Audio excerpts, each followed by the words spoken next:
Furiosa and the gang go for a trip. This really is just the Furiosa movie. You haven't seen the other Mad Max movies. I have seen no Mad Max movies. I was kind of tentative about it at first. I had heard nothing but amazing things from everyone. Mm-hmm. Basically, I just heard that it's the inspiration, or that Borderlands drew a lot of inspiration from it. I had heard that the rough basis of the plot, which is that Mad Max finds these women who are held as slaves, and he decides to help them, which...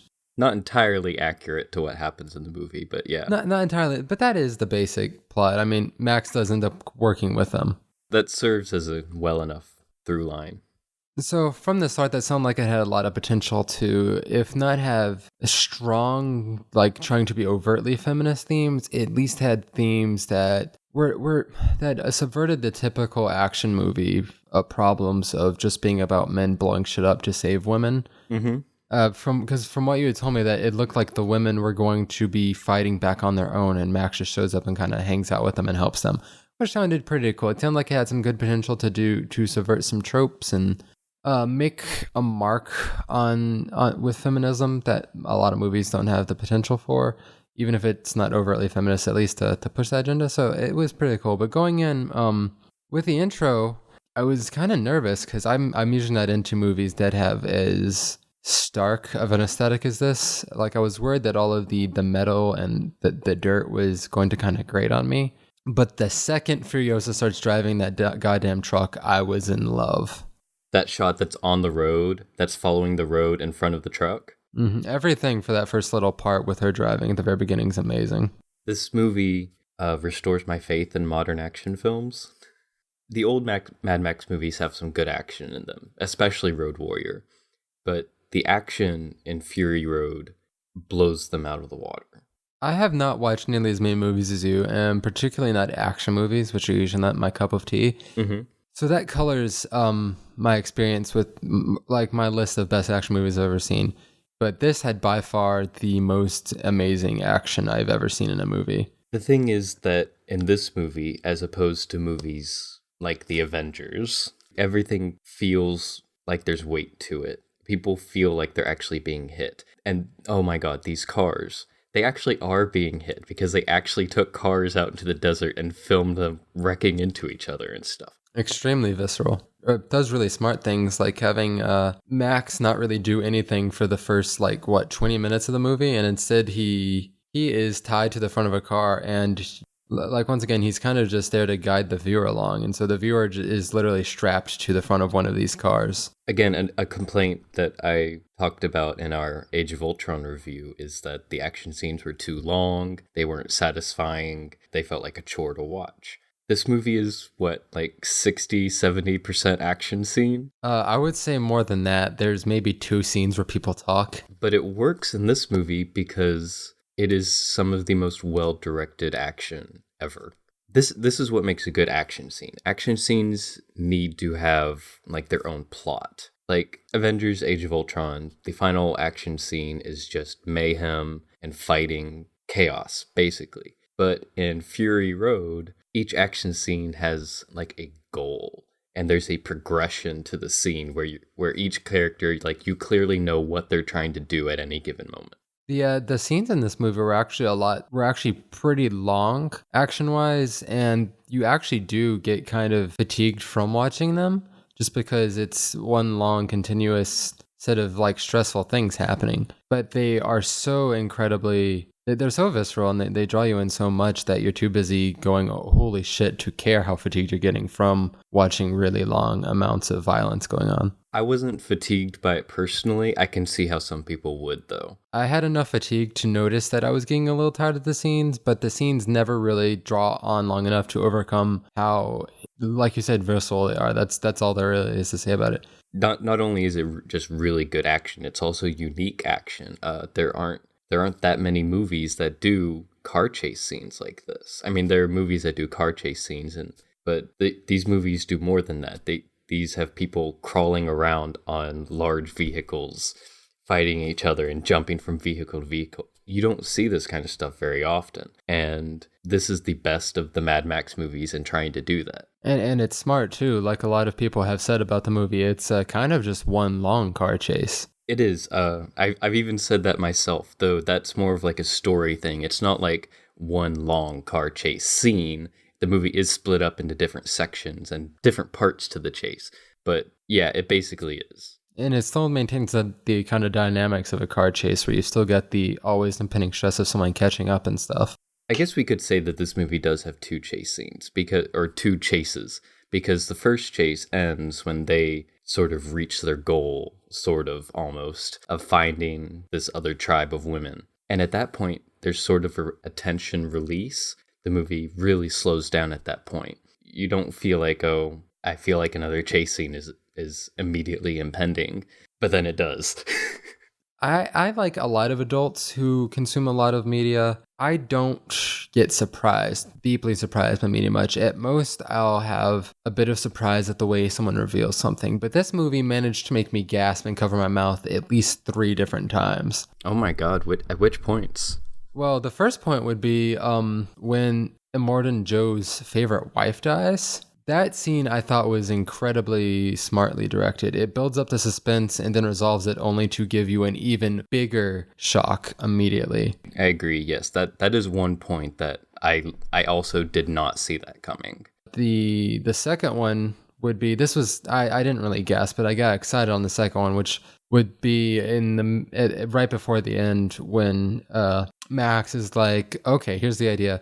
We're going to go back and take their shit, which is kind of a smart, like, oh man, I did not see this coming type thing. And it's kind of like a crown on top of all the other smart things in the movie. It manages to just flip around all the expectations. It's just spent 80 minutes building up with you. That second one I kind of saw coming because they kept talking about the green place. And at the beginning of the movie, they carefully show you all the greenery at the Citadel. It's a very good point, but I'm not as good at predicting obvious movie moves as you. That's fine if it's obvious. That's just good setup. Because if they hadn't shown that, then it wouldn't make sense for them to make that plan at the end. Yeah, I've seen before it said that what makes the difference between a good plot twist and bad Deus Ex Machina writing is setup. If you leave clues so that it ultimately makes sense what the plot twist is, but it's still surprising, that's a great plot twist. If you just do it out of nowhere, it just comes across as poor writing and just poorly stitching things together. I agree. What was your third moment?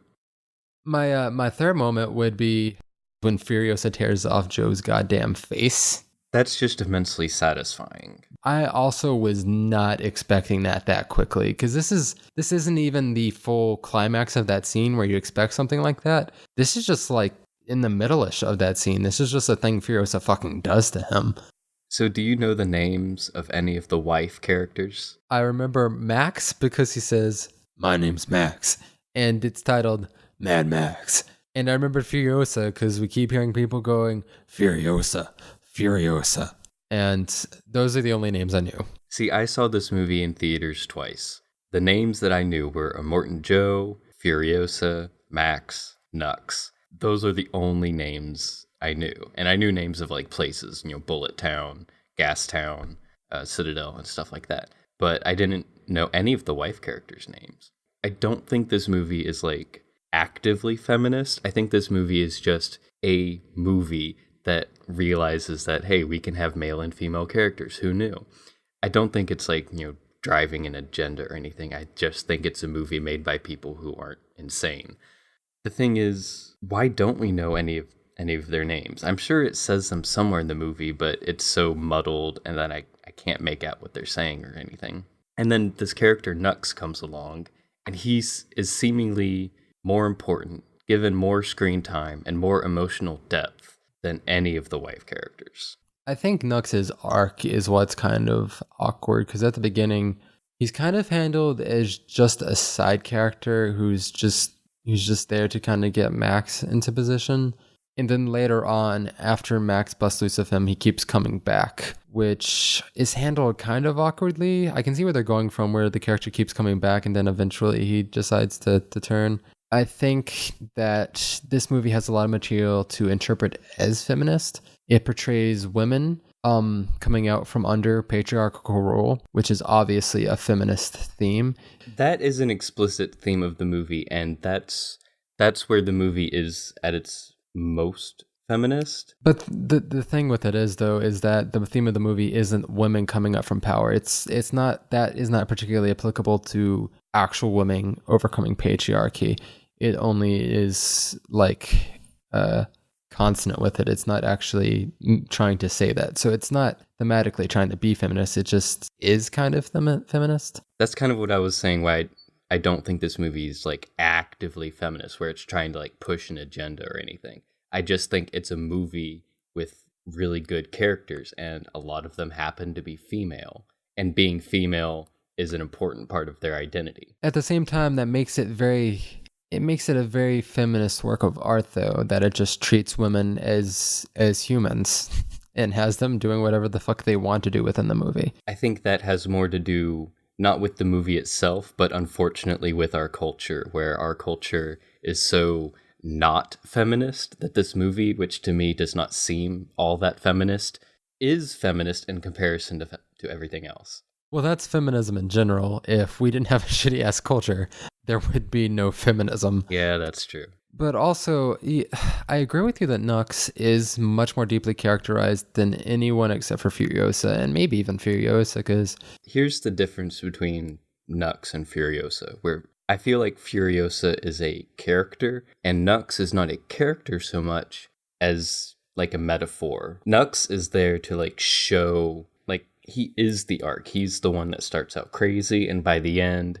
he's sacrificing himself for the good of everything. That's what his character is for, and that's fine. I just don't think it was entirely necessary. I think what they did in the movie with Furiosa and with Mad Max does it well enough that they didn't need another character to fill that role. Max and Furiosa and Nox all have that same common arc, actually, where it's all dealing with the craziness inside themselves and in the world. That's what Max spells out in like the first 10 seconds of the movie, is we all broke and went insane our different ways. I think Nox really does serve as a foil to the two characters. I just think he's handled kind of awkwardly.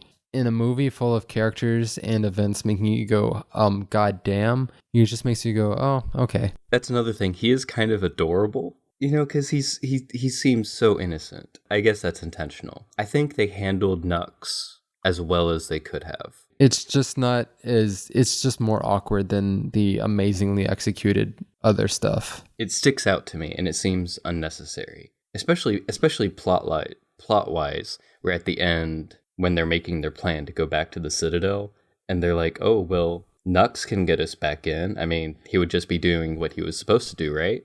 And then Nux doesn't even end up getting there.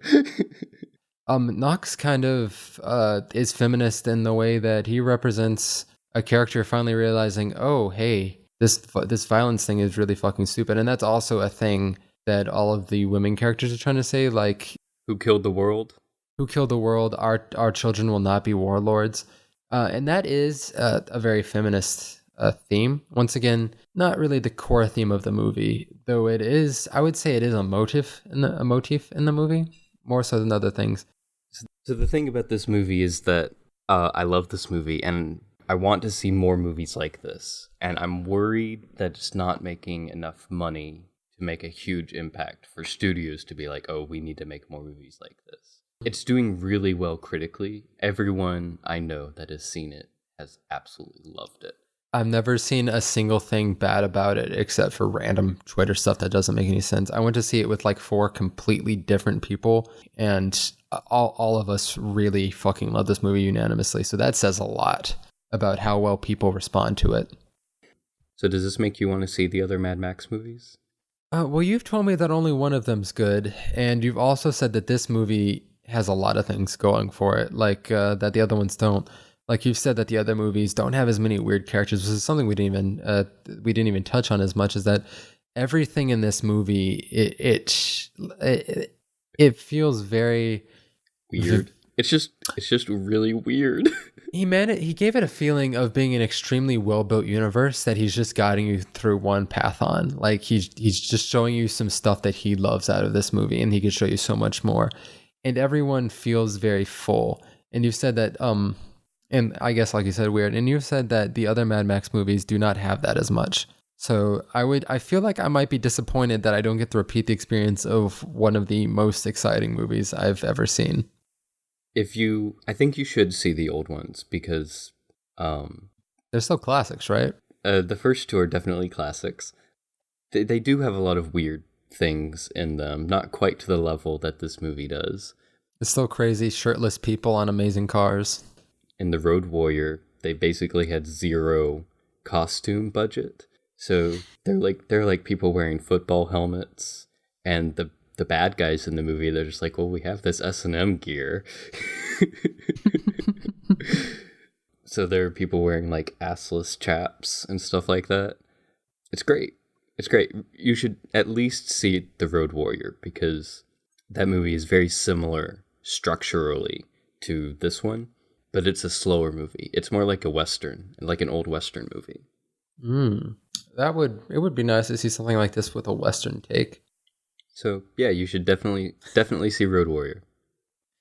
Yeah, it sounds like it.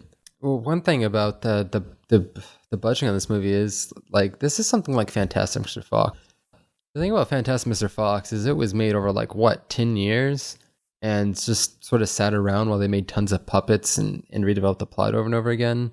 Like there are just some movies that just happen to just keep enough of a pulse to stay developing, but you never really get caught up into that finalized budget form. I just don't know if this is the kind of movie that can be duplicated. So I don't know if the critical success of this, or not the critical, but the commercial success of this can really have much impact on the industry.